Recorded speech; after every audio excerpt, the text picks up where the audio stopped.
Bersatu dengan Allah. Karya Agus Mustafa, serial ke-6 Diskusi Tasawuf Modern. Penerbit Padma Press Surabaya, www.padmapress.com.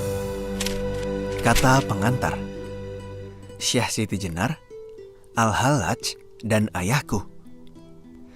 Suatu ketika ada jamaah bertanya kepada saya, benarkah Pak Agus berpendapat bahwa makhluk bersatu dengan Allah? Kalau begitu, Pak Agus ini pengikut Syekh Siti Jenar dan Al-Hallaj ya? Saya tersenyum mendengar pertanyaan yang sekaligus kesimpulan itu. Maka saya lantas menjelaskan secara panjang lebar kepadanya tentang konsep tauhid yang berbau kontroversial itu. Memang ketika berbicara tentang wihdatul wujud, atau saya lebih suka menyebutnya sebagai tauhidul wujud, manunggaling kaulo lan Gusti, kita tidak bisa melepaskan diri dari keberadaan dua tokoh terkenal, Husain bin Mansur Al-Hallaj dan Syekh Siti Jenar. Mereka adalah tokoh-tokoh yang dikenal sebagai penganut faham bersatunya makhluk dengan Tuhannya. Al-Hallaj hidup pada abad ke-10 di Baghdad, sedangkan Syekh Siti Jenar abad ke-16 di Pulau Jawa. Sampai akhir hayatnya dihukum oleh penguasa pada zaman itu, kedua tokoh tersebut tetap istiqomah berpendapat bahwa Allah dan makhluk adalah satu kesatuan yang tidak terpisahkan. Lepas dari berbagai penyimpangan pemahaman dan kontroversi yang terjadi, baik oleh para muridnya maupun periwayat, konsep bersatunya Tuhan dan makhluk ini sangat menarik untuk dikaji. Benarkah Al-Quran mengajarkan tentang bersatunya Tuhan dengan makhluk ataukah tidak? Sebagai konsep tauhid, tidak bisa tidak, kita harus mendiskusikannya agar memperoleh kefahaman yang holistik alias menyeluruh. Kefahaman tauhid yang baik akan memberikan dasar yang kuat bagi seluruh proses beragama kita. Saya mengenal untuk pertama kalinya tentang tauhidul wujud dari ayah saya, Syekh Jabri Karim. Waktu itu saya masih sekolah SD, entah usia berapa. Ayah bertanya kepada saya saat kami masih di meja makan usai makan malam, "Tahu nggak kamu, Tuhan ada di mana?" Ayah memang biasa mengajak diskusi anak-anaknya, atau kadang sekedar bercerita agama. Tidak ada waktu khusus. Beliau bisa bercerita atau mengajak diskusi kapan saja beliau mau. Kebanyakan beliau mengajarkan ilmu tauhid kepada kami. Namun diskusi di meja makan itu agaknya telah menjadi provokasi yang sangat mengesankan dalam pemahaman saya terhadap agama, yang kemudian teringat sampai kini. Provokasi itu telah menjelma menjadi inspirasi tiada henti dalam kehidupan saya, yang kemudian mengalir di tulisan-tulisan saya, terus mencari Allah lewat pendekatan empirik.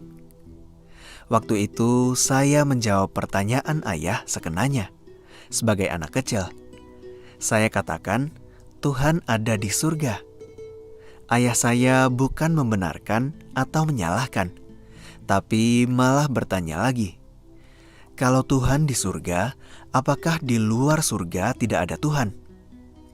Wah, sulit juga bagi anak kecil untuk menjawab pertanyaan itu. Secara spontan, saya menjawab pertanyaan tersebut dengan mencari jawaban lain. Saya katakan, kalau begitu Tuhan pasti ada di langit. Bayangan saya, langit begitu besarnya, mungkin lebih besar dari surga. Dan saya sering melihat orang-orang berdoa menengadah ke langit. Pasti inilah jawaban yang benar, pikir saya. Tapi lagi-lagi, ayah saya tidak membenarkan atau menyalahkan, melainkan menyodori pertanyaan berikutnya. Kalau Tuhan berada di langit, apakah Dia tidak berada di bumi bersama kita? Jauh sekali Tuhan dari kita. Saya tidak mau menyerah begitu saja. Meskipun saya menangkap nuansa bahwa jawaban saya tersebut dianggap ayah tidak tepat. Maka saya lantas menebak sekali lagi. "Kalau gitu, Tuhan bersama kita semua," sahut saya. Ayah saya tersenyum, tapi sambil bertanya terus, "Kalau Tuhan bersama setiap manusia, apakah Dia itu banyak? Bukankah Dia cuma satu?" Sampai di sini buntulah akal saya. Menyerah. "Jadi Tuhan ada di mana?" sergah saya setengah putus asa. Ayah lantas mengambil gelas yang berisi air teh di meja makan. Bukan menjawab, tapi masih terus bertanya, "Kamu lihat air teh yang berwarna kecoklatan ini? Dari mana warna tersebut?" Tentu saja saya jawab, "Dari daun teh yang dicelupkan ke dalam air." Beliau lantas bertanya lagi, "Apakah kamu bisa membedakan antara warna air dengan warna teh di dalam air teh ini?" Saya menggelengkan kepala, karena tentu saja saya tidak bisa membedakan warna air dengan warna tehnya. Keduanya telah menyatu dalam air teh yang berwarna kecoklat-coklatan. Begitulah keberadaan Tuhan terhadap makhluknya. Tuhan ibarat air putih, sedangkan makhluk ibarat daun teh yang dicelupkan. Keduanya kini menjadi satu. Warna teh sudah larut ke dalam air putih, menjadi air teh yang berwarna kecoklat-coklatan. Saya manggut-manggut, meskipun sebenarnya tidak cukup mengerti dengan perumpamaan tersebut. Saya hanya menangkap kesan bahwa ayah saya sedang ingin mengajarkan Tuhan itu bersatu dengan makhluknya tanpa dapat dipisahkan, bagaikan warna air putih dengan warna teh yang telah menyatu ke dalam segelas air teh. Ketidakpahaman saya itu terus memprovokasi pikiran saya sampai dewasa, dan baru menemukan bentuknya setelah saya cukup dewasa dalam berpikir puluhan tahun kemudian. Apalagi setelah saya membaca beberapa buku tentang konsep Wihdatul Wujud dan Tauhidul Wujud yang diturunkan dari Al-Hallaj dan Siti Jenar. Ketiganya memiliki kemiripan dalam mempersepsi kebersatuan antara Tuhan dengan makhluknya. Konsep ini memang tidak mudah untuk dipahami, bahkan boleh dikata cukup rumit. Karena itu tidak semua orang bisa memahami dengan tepat, apalagi jika tidak pas dalam membuat perumpamaannya. Maka saya lantas bisa mengerti kenapa banyak murid kedua tokoh itu atau periwayat sejarah dan ajaran mereka cenderung meleset dalam memahami kebersatuannya dengan Allah.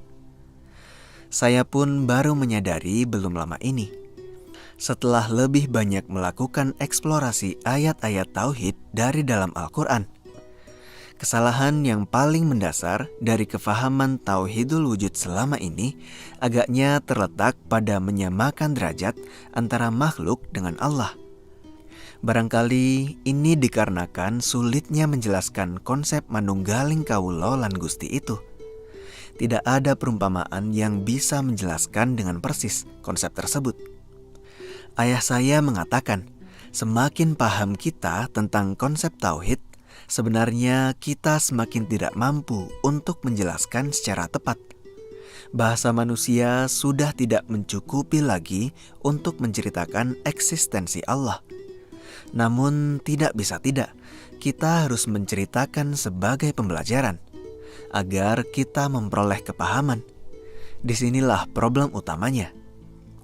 Ketika ayah saya mengambil air teh sebagai perumpamaan bersatunya makhluk dengan Allah, saya akui saya terjebak pada kesan bahwa Allah dan makhluk memiliki derajat yang sama. Ya, bagaikan warna air yang telah menyatu dengan warna teh. Saya terjebak pada kesan bahwa air memiliki volume yang sama persis dengan volume teh yang telah larut di dalam air, yaitu sama-sama satu gelas.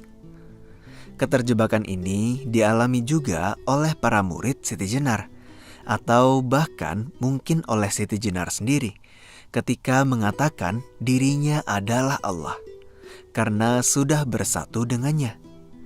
Padahal saya yakin bukan begitu maksud perumpamaan di atas. Ada juga yang mengumpamakan api dan kayu bakar, sama-sama terbakar. Sebenarnya ayah saya ingin menegaskan bahwa warna teh telah larut ke dalam warna air. Atau dengan kata lain, eksistensi makhluk telah larut ke dalam eksistensi Allah. Tapi tetap saja, warna teh bukanlah warna air yang telah melarutkannya. Atau to the point, makhluk bukanlah Allah, dan Allah bukanlah makhluk. Dan yang kedua, dengan perumpamaan itu, beliau ingin mengatakan bahwa warna teh yang telah larut ke dalam warna air itu tidak bisa lagi dibedakan dari warna airnya. Kedua-duanya telah bersatu padu. Setelah dewasa, saya baru menyadari bahwa perumpamaan itu memang memiliki beberapa kelemahan dalam mewadahi konsep tauhidul wujud.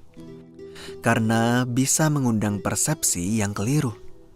Bukan karena kesengajaan, tetapi sekedar karena kekurang tepatan dalam mengambil perumpamaan. Disinilah saya merasa perlu untuk melengkapi beberapa bagian yang saya anggap kurang pas. Dalam kurun waktu 10 tahun terakhir, saya melakukan berbagai eksplorasi terhadap konsep tauhid ini. Dan ternyata saya tidak beranjak jauh dari apa yang diajarkan ayah saya sejak kecil. Bahwa makhluk memang tak mungkin berada di luar Allah. Tidak bisa tidak, makhluk mesti berasal dari Allah. Berada di dalamnya dan bersatu dengannya. Tapi barangkali sedikit berbeda dalam menguraikan masalah dan mengambil perumpamaannya. Karena saya lebih banyak menjelaskan dari sudut pandang ilmu-ilmu empirik yang bertumpu pada rasio dan logika, yang memang menjadi bahasa komunikasi masyarakat modern.